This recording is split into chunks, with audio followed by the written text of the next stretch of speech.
Hi guys, so today we're going to talk about how this thing can happen to you too, to anyone. Abuse by the banks, the government and big corporates. They're using us and abusing us through the system that they have built up. My concerns really are for how many people are they treating like this. I decided to do this video for you guys because I don't know how many others they're treating like this. And if they are treating other people like this, those people aren't speaking out. Why not? Why aren't they speaking out?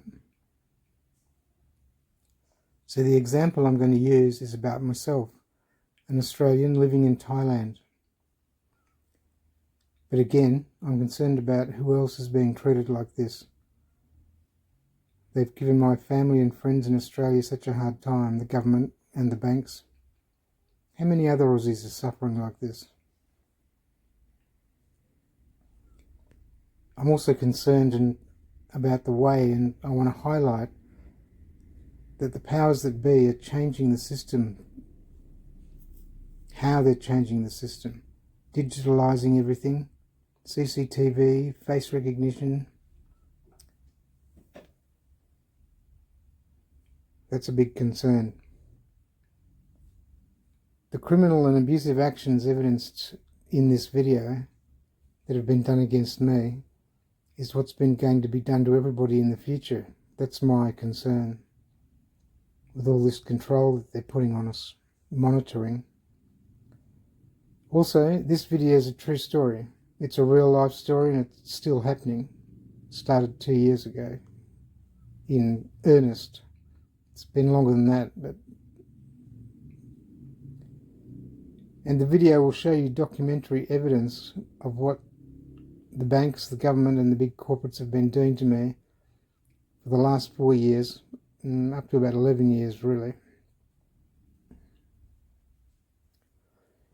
So let's kick it off. In September 2023, my friend and family in Perth were going to send me some money because we were fighting a court case here to get someone stole our hotel, so we were trying to get it back.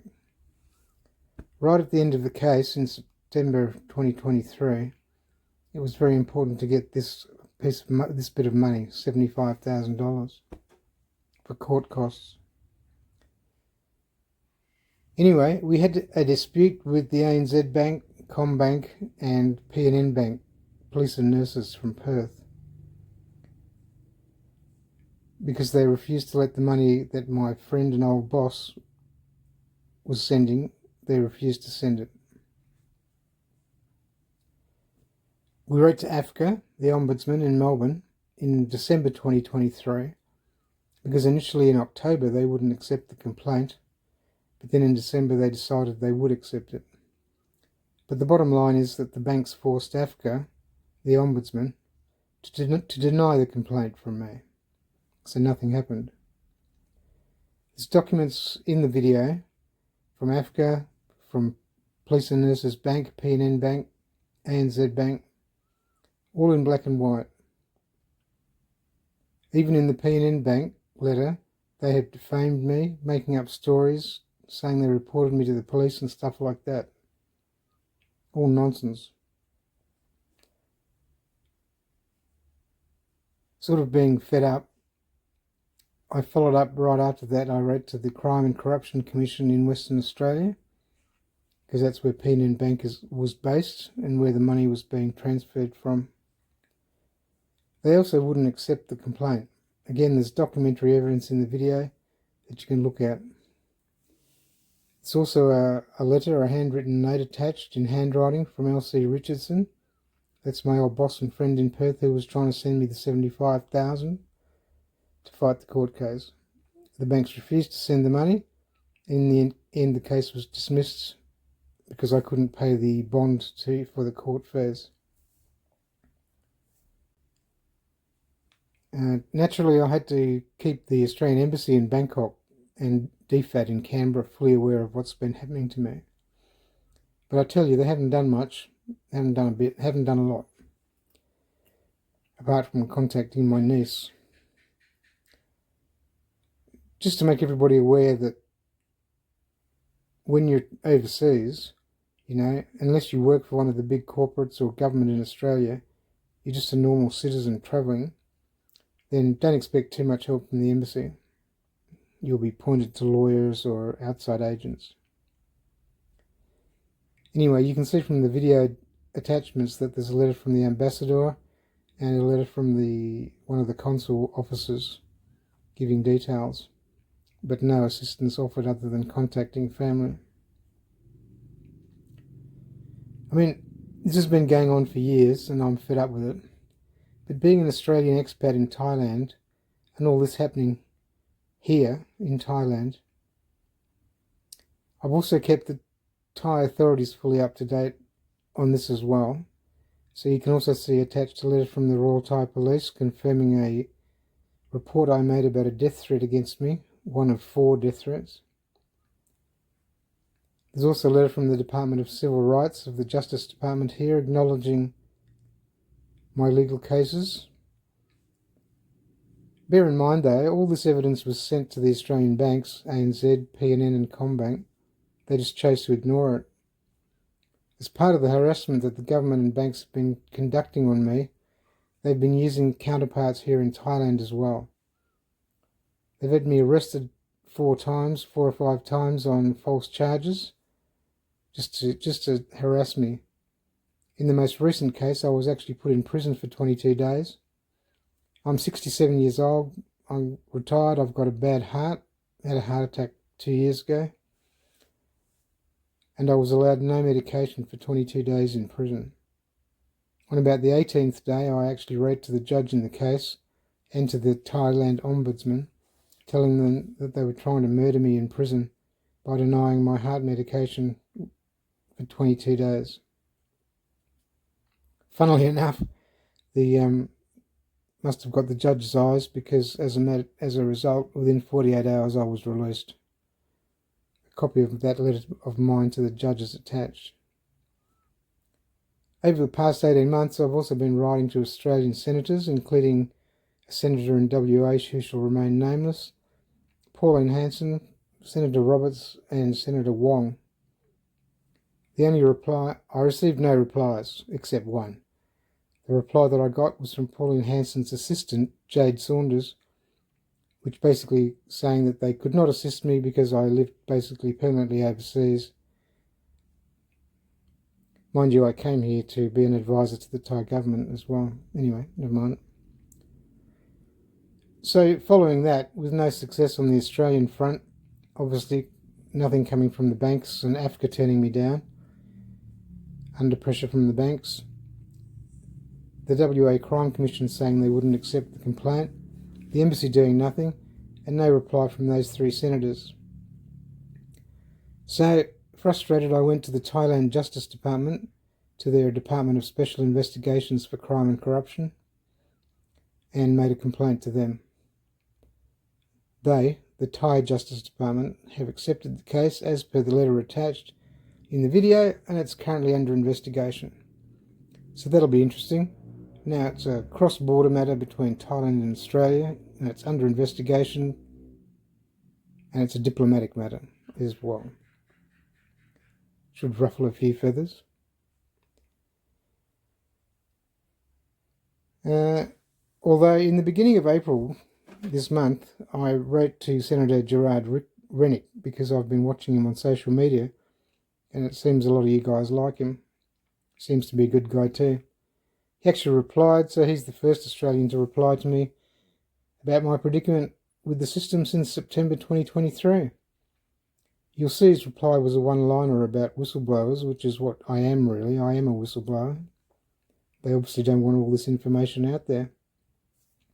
So I've sent him further details, same as the things in the video here, on the 23rd of April, and I haven't heard back from him yet.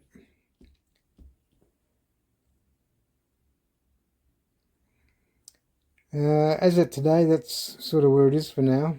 I'm still blacklisted by the Australian banks for 18 months now. I haven't received any money transfers from Australia or from anywhere else in the world since September 15th, 2023. That's because once one bank blocks you in the system, the whole international system's blocked with your name. Also important to know that the three banks, ANZ, pnbank, CommBank, told my family and my friends in Australia to their face and on the telephone that they were not to contact or communicate with me in any way whatsoever. They were all told by the different banks, same banks, that if they tried to send me money again or communicate with me, that their bank accounts would be closed by those three banks.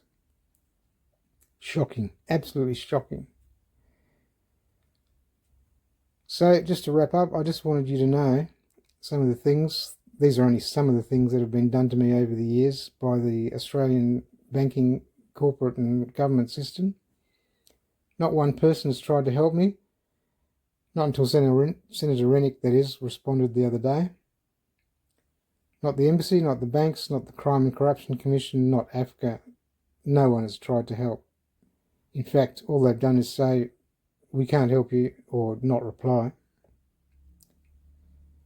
So my concerns, coming back to what I said at the beginning of the video, as Australians, I think we expect that our government and our banks would help us when we're having problems. You know, we're all mates, you know, it's not the Australian way. And as Australian citizens, we certainly don't expect the banks to cut us off at the knees with our own money when we need it.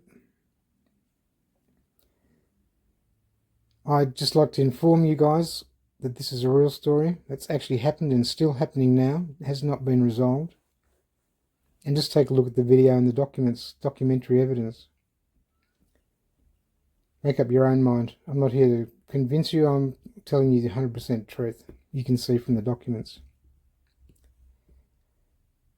As an Australian citizen, it's just totally wrong that our government, our banks and our big corporates respond to us as citizens in having a problem in this way. It's just, something's gone wrong out there. It's just not right. The government and the banks and the big corporates are effectively turning the system that they've built against us as citizens and customers and using it for control purposes. There can be no other explanation.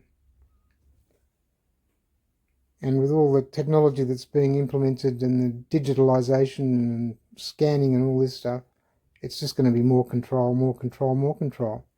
That's why I'm concerned. Are there other people out there like me that haven't spoken up? Me, I'm a 67-year-old retired banker and investment manager. I know the system, but I now see how corrupt it is. For them to go to these lengths to stop anyone getting money and to stop them winning a court case and getting assets back, plus to threaten family and friends, and among all this, no response from anybody in authority, what they call authority. It's just dead set wrong. It's not the way it's supposed to be, not in Australia. These people work for us, we pay their salaries. I paid taxes for 20 or 30 years in Australia. So again, I'm really concerned that there are other people like me out there and they're not speaking up. We all need to speak up. The system is not built to target us as citizens and deny us our basic rights. Okay, that's all for now. If anybody else has had any experience like this, please make a comment, or I'll post my email at the bottom of the post. You can get me on Rumble, YouTube, Facebook and Odyssey, and coming soon Newsmaster. Okay guys, take care. Oh, one last note, election day coming up. Vote for somebody in the middle, independents or minor parties, because we've got to stop these two big parties running roughshod over us. Save Australia guys, see you soon.